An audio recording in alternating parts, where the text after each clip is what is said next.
UAE to support development of Afghanistan's civil aviation infrastructure. Council of Arab Finance Ministers to hold exceptional meeting on Wednesday. And Japanese storm death toll rises to 25.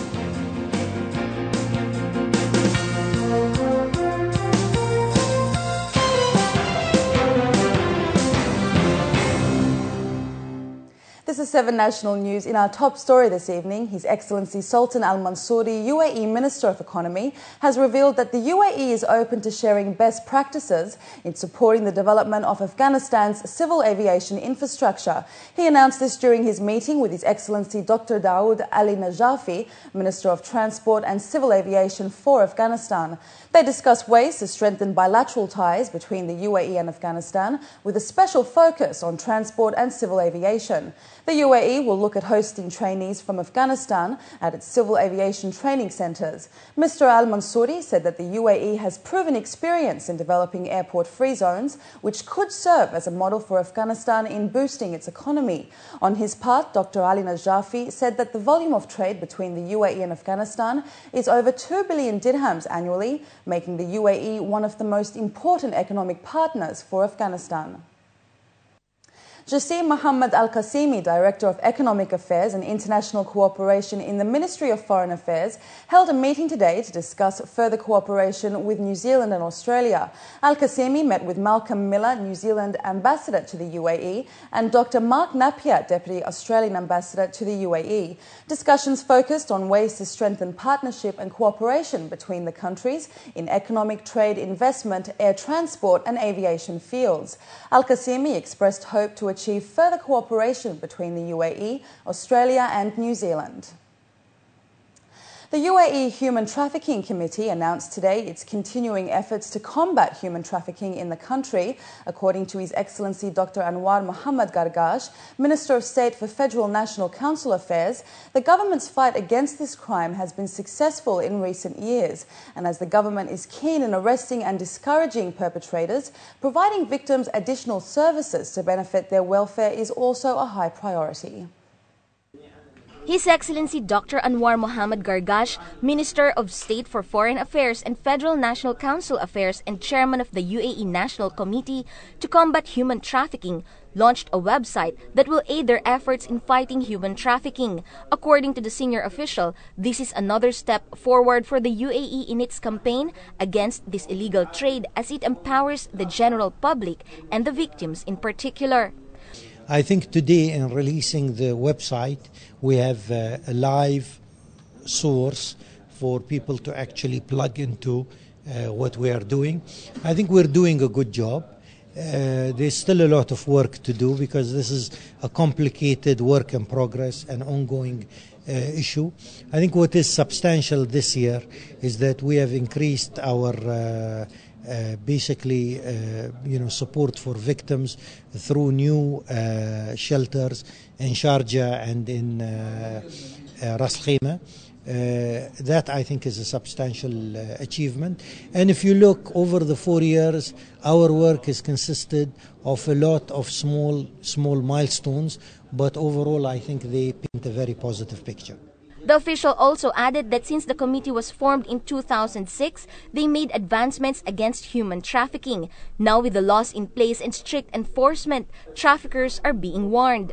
If there is a message, I think we can say that this is society. UAE is not tolerating this type of crime. We have a very hard, punishment for this. We are working hard with various sectors, either inside and international actually, and there is a lot of international cooperation with different parts of the world, the United Nations, with other countries, and I don't think that there will be a place for this type of crime here.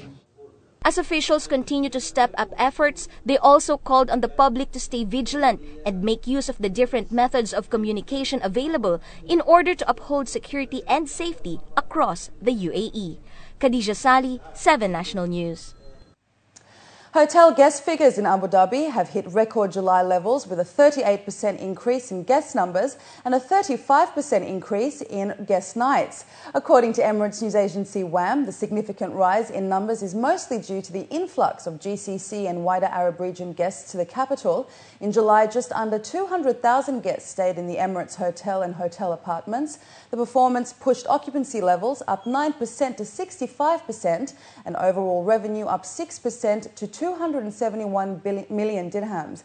Regional guest arrivals lead the performance surge, with those from GCC, not counting UAE guests, soaring 98% on the same month last year. Saudi Arabia produced the highest movement with a 130% surge in hotel guests. Those who own boats in the UAE are advised to install electronic trackers that have allowed coast guards to help hundreds of vessels out to sea this year. According to a local report, Omar Al-Zaabi, head of marine licensing at the Critical National Infrastructure Authority, said the trackers are mandatory for all boats that weigh less than 300 tonnes and are installed virtually free of charge. The mandatory installing of electronic tracking devices is based on the Cabinet Decision number 29 of 2004 pertaining to the identification of ships. Earlier this year, the authority announced that vessels without the device would be fined 5,000 dirhams and impounded until the installation was completed. An American expatriate based in Abu Dhabi has won praise and respect from UAE women for her book entitled Emirati Women. As a foreigner, Jane-Brystol used 3 generations of local women to form the subject of her story.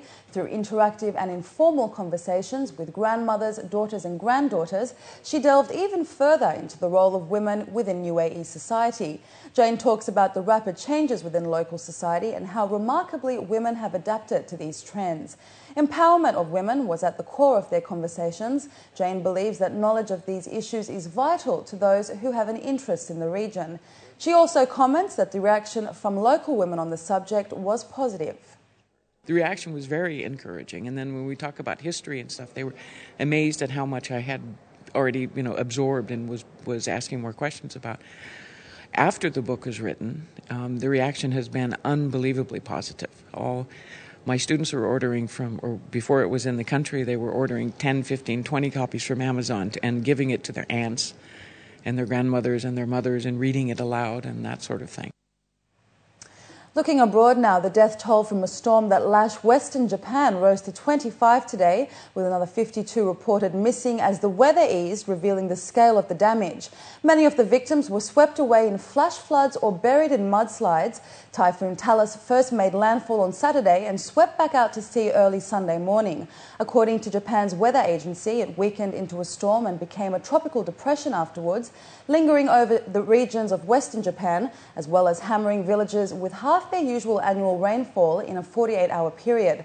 Japanese Prime Minister Yoshihiko Noda, newly appointed on Friday, spent his first weekend as leader dealing with the disaster and promised to continue to work towards helping those affected. And US President Barack Obama has pledged to do everything possible to help flood-stricken New Jersey and other states recover, as he got a first-hand look at some of the damage from Hurricane Irene. With rain-swollen rivers receding in the northeast after the region suffered its worst flooding in decades, Obama got a first-hand look at the disaster response in the working-class cities of Wayne and Paterson, hardest hit from the storm. In Wayne, where soggy furniture and possessions were heaped in piles along the street, Obama paused to console homeowners, telling them the federal government would do everything possible to help them. Well, obviously, visiting Wayne, visiting Paterson, many of these surrounding communities gives you a sense of the devastation that's taken place, not only here in New Jersey, but in upstate New York and Vermont, and a whole range of states that were affected by Hurricane Irene. I want to thank Governor Christie, Mayor Jones, the entire congressional delegation that has coordinated in an unprecedented way to try to deal with this crisis. And part of what I think has helped to avert even worse tragedies and greater loss of life is because of the extraordinary responsiveness and far-sighted thinking of state, local, and federal officials. Irene cut a path of destruction from North Carolina to Vermont and was blamed for at least 40 deaths. Total economic losses have been estimated at more than $10 billion. Up next, we have the day's business news, so stay with us.